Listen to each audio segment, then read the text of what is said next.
جی بسم اللہ بسم اللہ، السلام علیکم۔ وعلیکم السلام۔ علیکم السلام ورحمۃ اللہ۔ خیریت اللہ علیہ صاحب؟ بہت مہربانی۔ آپ کہاں سے کال کر رہے ہو بھائی؟ بھائی میں انڈیا سے کال کر رہا ہوں، کرناٹک بنگلور۔ کہاں سے؟ انڈیا کرناٹک سے؟ کرناٹک۔ کرناٹک؟ ہاں کرناٹک سے، ہاں بنگلور سٹی سے تھوڑی دور پہ ہمارا گاؤں ہے۔ بنگلور، کیا حال چال ہے؟ خیریت سے؟ ہاں الحمدللہ۔ شیعہ یا غیر شیعہ؟ بہت خوشی آئی ہے ہم لوگ آج سے شیعہ ہیں، الحمدللہ الحمدللہ۔ خدا مجھے جزائے خیر، خدا قبول فرمائے، ایک اللہ سال۔ تعالیٰ قبول۔ ہاں ایک سال سے شیعی ہیں ہم لوگ، ایک سال جب سے شیعہ، حقیقت ہاں اللہ تعالیٰ نے جب سے حقیقت واضح کی ہے ہم لوگوں پر، تب سے الحمدللہ۔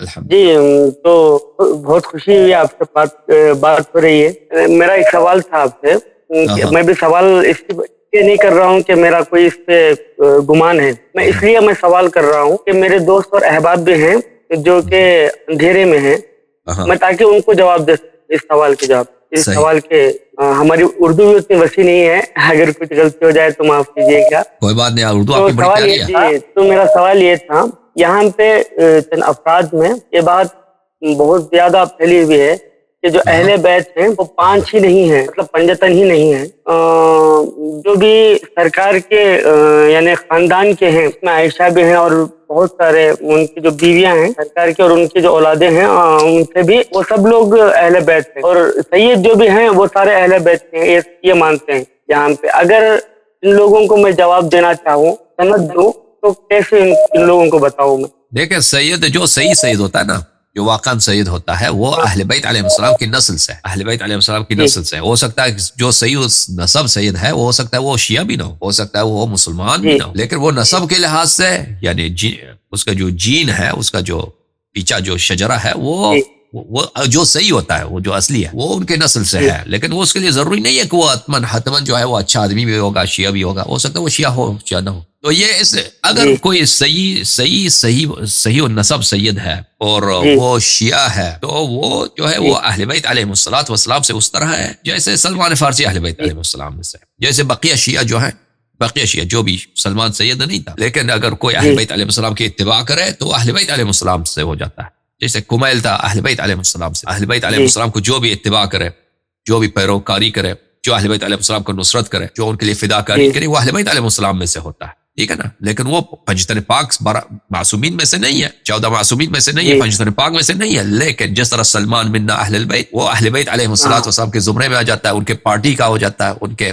آدمی بن جاتا ہے، ان کے ساتھ مشہور ہوتا ہے، اور قیامت میں انہی کے ساتھ ان کا حساب کتاب ہوتا ہے۔ یہ اور اس کے لیے ضروری نہیں ہے کہ کوئی شخص سید ہو، اگر کوئی سید ایسا ہے جو اصلی سید ہے، ٹھیک ہے نا، اس کے بعد صحیح عقیدہ بھی ہے، صحیح عمل بھی ہے، تو وہ بالکل وہ اہل بیت علیہ السلام سے ہے، اسی طرح جس طرح دوسرے جو شیعہ جو صحیح شیعہ صحیح عقیدہ شیعہ اس طرح، لیکن اس کو یہ فضیلت ہے کہ وہ نسب کے لحاظ سے بھی اہل بیت علیہ السلام کی نسل سے ہے، لیکن یاد رکھیے جو ولایت کا جو شرف ہے وہ ولادت کی شرف سے افضل ہے، ولایت کی جو شرف ہے، تشیع کا جو شرف ہے، وہ بہت اونچی شرف۔ اہل بیت علیہ رسول اللہ صلی اللہ علیہ وآلہ وسلم کے شیعوں کو، اہل بیت علیہ السلام کے شیعوں کو اللہ نے اہل بیت علیہ السلام کے نور سے خلق۔ اب یہ کس کی بات ہو رہی ہے؟ سید غیر سید لوگوں کی بات ہو رہی ہے۔ اب کوئی سید اگر ہے لیکن اس کا جو ہے، چاہے وہ صحیح نسب ہے یا نہیں ہے، بہرحال اگر اس کا عقیدہ صحیح نہیں، وہ اہل بیت علیہ السلام کی دشمنوں کا اتباع کر رہا ہے، تو وہ اہل بیت علیہ السلام میں سے نہیں ہے، وہ غلط راستے پر ہے،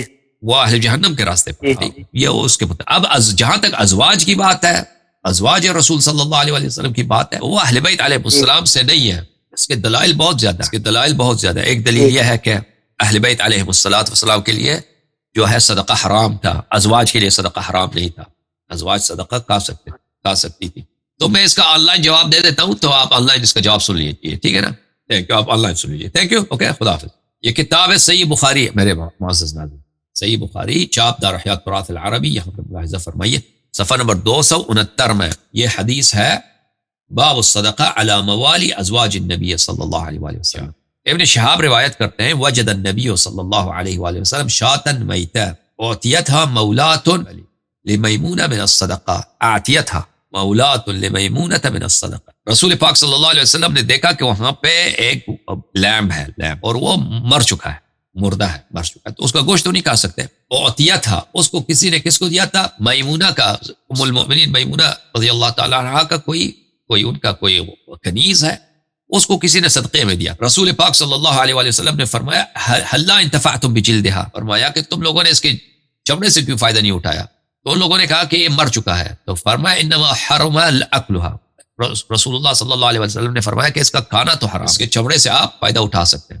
تو کیا پتہ چلا کہ ان کے لیے جائز ہے کہ وہ صدقہ کالے ازواج کے لیے، ٹھیک ہے نا، کیونکہ فرمایا کہ آپ اس کے چمڑے سے فائدہ اٹھا. یہ کتاب شرح صحیح البخاری لابن بطال جزء ثالث چھاپ مکتبۃ الرشد ریاض. یہاں پہ اسی کی حدیث کے ذیل میں اتفق کافۃ العلماء، اتفق کافۃ العلماء، سب علماء کا اجماع ہے، کافۃ الفقہاء سب مجتہدین کا اجماع ہے، علی ان ازواج النبی صلی اللہ علیہ وآلہ وسلم لا يدخلن في آلہ الذین تحرم علیہم الصدقہ. لا يدخلن، ازواج النبی صلی اللہ علیہ وآلہ وسلم ان کا شمار نہیں ہوتا ان لوگوں میں، اس اہل بیت میں، فی آلہ لا يدخلن، ان کا شمار ان اہل بیت میں نہیں ہوتی جن پہ صدقہ حرام ہے، جن پہ صدقہ. یہ کتاب شرح بخاری ہے، تالیف ابن الملقن، التوضیح لشرح جامع الصحیح تالیف ابن الملقن.